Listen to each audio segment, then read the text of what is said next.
अगर ये तीन बातें आपको नहीं पता है तो आप लिख के ले लीजिए कि आप लगातार सालों साल मेहनत करते रहेंगे बट फिर भी आपको अंग्रेजी नहीं आएगी। जब भी बारी आएगी अंग्रेजी बोलने की तो ये जो माइंड है ना आपका ब्लैंक हो जाएगा और आपकी अंग्रेजी सुनने के बाद लोग आपका मजाक उड़ाएंगे। ये बात बिल्कुल सच है क्योंकि ये बात मेरे साथ में हुई है और यही बात हजारों और लाखों लोगों के साथ में हर दिन होती है। और हो सकता है कि अगर ये वीडियो आप देख रहे हैं तो यही चीज आपके साथ में होती होगी कि जब भी आप अंग्रेजी अपने दोस्त के बीच में अपने रिश्तेदार के बीच में बोलते होंगे तो लोग आपकी अंग्रेजी सुनने के बाद आपका मजाक उड़ाते होंगे। और पता है ऐसा क्यों होता है? क्योंकि आपको नहीं पता है कि अंग्रेजी सीखने के लिए सबसे पहले आपका जो कमांड है वो तीन चीजों पे होना चाहिए। और आज की इस वीडियो में मैं आपको बताने वाला हूं वो तीन बातें जिससे आपकी अंग्रेजी जो है वो बिल्कुल ही धारा प्रवाह हो जाएगी और आज के बाद से आपका मजाक कोई भी नहीं उड़ाएगा बल्कि आपके लिए ताली बजाएगा। अगर मैं कर सकता हूं गांव में रह के एक बिहार का एक आम लड़का अगर अंग्रेजी लाखों लोगों को सिखा सकता है उस मतलब समझिए कि जिलते भरी जिंदगी से निकल के आज मैं लोगों को अंग्रेजी सिखा रहा हूं तो आप भी अंग्रेजी सीख सकते हैं। चलिए इस वीडियो को शुरू करते हैं उन तीन फार्मूले के साथ में जिससे आप अंग्रेजी बोलना सीख जाएंगे। तो चलिए शुरू करते हैं। तो चलिए स्वागत करते हैं उन तीन बातों का जिससे आप अंग्रेजी आज सीखना शुरू कर देंगे। सबसे पहले आपका जो कमांड होना चाहिए वो होना चाहिए सबसे पहले आपका जो कमांड होना चाहिए वो होना चाहिए किस पे? सब्जेक्ट के ऊपर। दोस्तों एकदम आसान भाषा में आज को मैं सिखाऊंगा कि आपका जो सबसे पहला कमांड है वो होना चाहिए सब्जेक्ट पे। अब सब्जेक्ट पे कमांड करने के लिए सिर्फ 1 मिनट का टाइम लूंगा। 1 मिनट इसलिए लूंगा कि सब्जेक्ट को जो है वो दो भागों में बांटा गया। सबसे पहला जो सब्जेक्ट होता है वो होता है प्लूरल, ठीक है, और दूसरा जो सब्जेक्ट होता है वो होता है सिंगुलर। क्या होता है? सिंगुलर। बस यही दो बातें आपको पता होनी चाहिए। सिर्फ 1 मिनट के टाइम में समझा दूंगा। सबसे पहला जो प्लूरल का कैटेगरी होता है जैसे आपने बोला यहाँ पे सबसे पहला जो आता है ये आए। अंग्रेज लोग जो थे ना वो लोग सिंगुलर को भी प्लूरल मानते हैं। जैसे यानी कि मैं और मुझे, मुझे और मैं की अंग्रेजी क्या हो गई? आए। लेकिन ये आए जो है अंग्रेजों के लिए क्या है? ये है प्लूरल। ये क्या है? ये है प्लूरल। तो चलिए हमने इसको बोल दिया आए। अब यहाँ पे आपने लिखा है यू, अब यहाँ पे आप लिखिए वी और ये हो गया आपका दे। अब मैं आपको इसकी हिंदी भी बता देता हूँ क्योंकि बहुत सारे लोग जो ऐसे भी है जो मेरे वीडियो को देख रहे हैं जिनको हो सकता है कि इनकी अंग्रेजी ना पता हो तो उन्हें जानना जरूरी है। आई का मतलब मैं और मुझे हो गया, यू का मतलब तुम और तुम्हें या आप लोग हो गए, वी का मतलब हम या हम लोग हो गए और दे का मतलब वे सभी या उन्हें भी कहा जाता है। ठीक है, आई होप कि ये आपको बात समझ में आ गई होगी। अब आते हैं हम सिंगुलर वाले पे।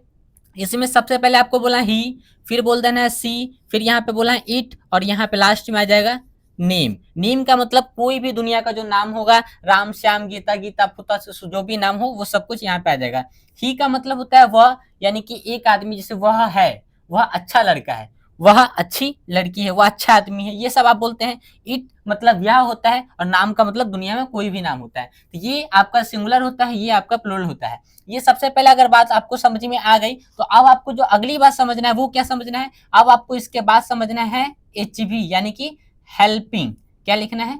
सॉरी एक सेकेंड, यहाँ पे आपको लिखना है हेल्पिंग वर्ब। हेल्पिंग वर्ब आपने जैसे यहाँ पे लिखा तो अब यहाँ पे जैसे हेल्पिंग वर्ब में आपको एक छोटी सी बात समझना है। जैसे आपको ये समझ में आ गया तो अब आपको हेल्पिंग वर्ब समझना है। हेल्पिंग वर्ब में क्या होता है? जैसे आपने बोल दिया यहाँ पे इज, आपने बोल दिया एम, आपने बोल दिया आर, ये आपका क्या है? ये हेल्पिंग वर्ब है। लेकिन आज मैं इज एम आर की बात ना करके आज मैं बात करूंगा किसकी? कैन की।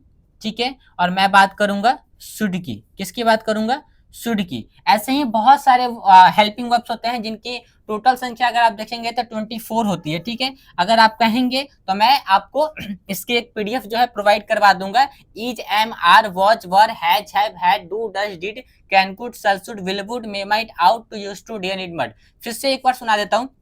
Is am are was were has have had do does did can could shall should will would may might ought to used to dare need must. ये क्या है? आपके हेल्पिंग वर्ब होते हैं। अब उसके बाद एक और बात आती है जिसकी बात होती है यहाँ पे मेन वर्ब के रूप में। किसके रूप में होती है? मेन वर्ब के रूप में। यही तीन बातें हैं। सबसे पहले आप बोलते हैं सब्जेक्ट, फिर आता है हेल्पिंग वर्ब, देन आता है लास्ट में मेन वर्ब। मेन वर्ब को आने का मतलब क्या है कि जैसे आपने यहाँ पे बोल दिया गो, आपने बोल दिया रन, ठीक है, आपने बोल दिया ईट, आपने बोल दिया स्लीप।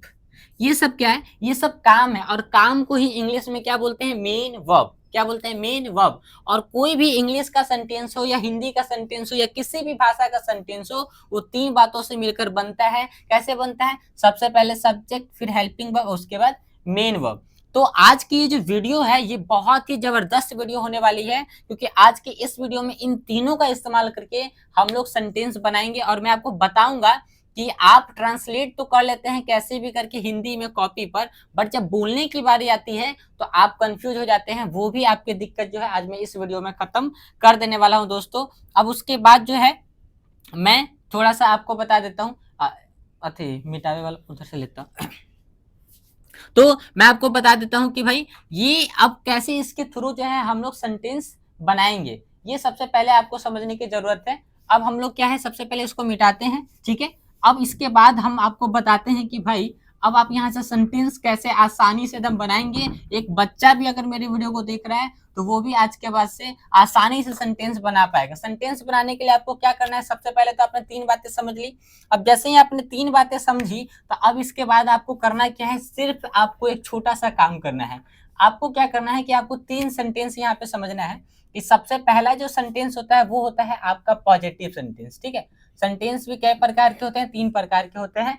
इनिशियल लेवल पे यानी कि शुरुआती बेसिक लेवल पे सबसे पहले आता है पॉजिटिव, फिर आता है आपका निगेटिव, ठीक है, ये आपका निगेटिव हो गया। और देन अब आता है आपका इंटरोगेटिव, जिसको हम क्वेश्चन भी बोल सकते हैं, ठीक है, जिसमें आप लोग क्वेश्चंस भी बोल सकते हैं। ये 3 सेंटेंस हमारे सामने आ गए। आप या यहाँ से ये इसी तरीके से आपको सेंटेंस बनाना है। पॉजिटिव का मतलब क्या होता है, जो नॉर्मल सेंटेंस होता है, जैसे मैं बोलता हूँ, मैं खाता हूँ, ये सब क्या हो गया, ये पॉजिटिव सेंटेंस हो गया। आपने बोला इसमें नहीं लगा दिया, जैसे आपने यहाँ पे बोल दिया नॉर्मल, क्या बोल दिया, नॉर्मल सेंटेंस मतलब पॉजिटिव सेंटेंस। अब जिसमें नहीं आएगा वो हो गया नेगेटिव सेंटेंस, और जिस सवाल की शुरुआत होगी क्या से, वो हो गया आपका इंटरोगेटिव सेंटेंस, यानी कि सवाल पूछने वाला सेंटेंस। ये 3 तरह के सेंटेंस है।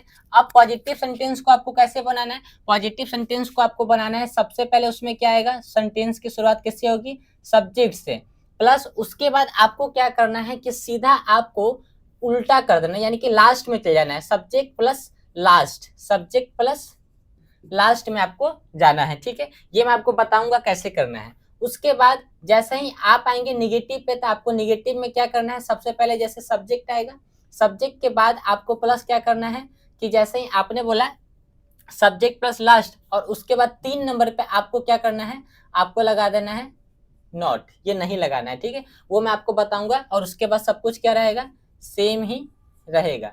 अब उसके बाद यहाँ पे जैसे क्वेश्चन पे आएंगे तो क्वेश्चन में क्या है, ये जो हमारा हेल्पिंग वर्ब है ये आएगा आपका सबसे पहले, ठीक है। और उसके बाद बाकी सब कुछ क्या रहेगा, सेम रहेगा। एकदम आसानी भाषा में आपको ये सब कुछ मैं बना के बताता हूँ। जैसे आपने अब यहाँ पे एक सेंटेंस लिया कि मैं दौड़ सकता हूँ, ठीक है। अब जहां पे भी सकता हूं, सकती हूं, सकते हैं आएगा, उसकी अंग्रेजी क्या होगी, उसकी अंग्रेजी होगी कैन, ठीक है। उसकी अंग्रेजी क्या होगी, कैन होगी। तो अब मैंने बोला कि भाई सबसे पहले यहाँ पे क्या है कि आपको सब्जेक्ट लिखना है, किसमें, पॉजिटिव सेंटेंस में। अब आपको इसकी हिंदी नहीं लिखनी कि मैं दौड़ सकता हूँ, मैं नहीं दौड़ सकता हूँ, क्या मैं दौड़ सकता हूँ, नहीं। आपको सिर्फ एक लाइन हिंदी का, एक पॉजिटिव सेंटेंस का हिंदी लिखना है, बाकी निगेटिव और इंट्रोगेटिव आपको क्या करना है, सीधा इंग्लिश लिखना है, ठीक, और इंग्लिश ही बोलना है, ठीक है। तो अब आपने बोला कि ये सबसे पहले क्या है, सब्जेक्ट है, तो सब्जेक्ट की अंग्रेजी क्या होगी, आई, ठीक है। अब आपको मैंने बोला कि सीधा लास्ट में आना है, तो अब यहाँ पे ये देखिए लास्ट में सकता हूँ, सकता हूँ की अंग्रेजी क्या हो गई, कैन, और दौड़ की अंग्रेजी क्या होता है, रन, तो आई कैन रन। अब देखिए ये सेंटेंस आपका बन के रेडी हो गया, मैं दौड़ सकता हूँ, आई कैन रन।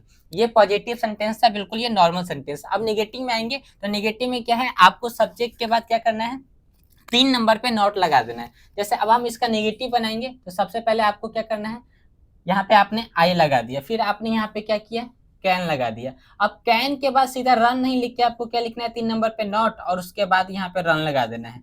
तो 3 नंबर पे क्या आएगा नेगेटिव सेंटेंस में, नॉट आएगा, तो आई कैन नॉट रन, मैं नहीं दौड़ सकता हूँ। अब मैंने उसके बाद आपको बोला था कि जैसे आप क्वेश्चन वाले फॉर्म पे आएंगे तो हेल्पिंग वर्ब से आपको शुरुआत करना है। तो हेल्पिंग वर्ब यहाँ पे कौन है, कैन। तो अब आपको इसका इंट्रोगेटिव सेंटेंस कैसे बनाना है, इधर बना के बताता हूँ।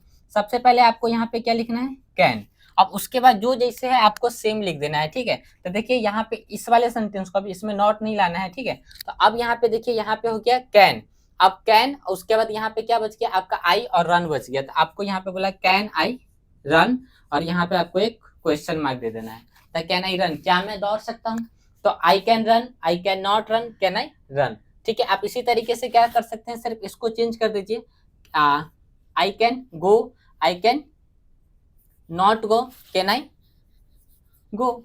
आप इस तरीके से बहुत सारे सेंटेंस जो है वो बना सकते हैं। आई होप कि छोटी सी वीडियो आपको अच्छी लगी होगी, और इस तरीके की और अगर आपको सेंटेंस बनाना है तो मैं आपके लिए एक प्रॉपर इस पे एक वीडियो लेके आऊंगा। ये एक छोटी सी वीडियो मैंने इसलिए बनाई कि हो सकता है आपको ये आता है कि नहीं आता, और इससे एक छोटा सा आपको ब्रीफ जो है नॉलेज मिल जाएगा कि भाई अंग्रेजी बोलने के लिए ज्यादा कुछ करने की जरूरत नहीं है। आप इस तरीके से वीडियो बना सकते हैं।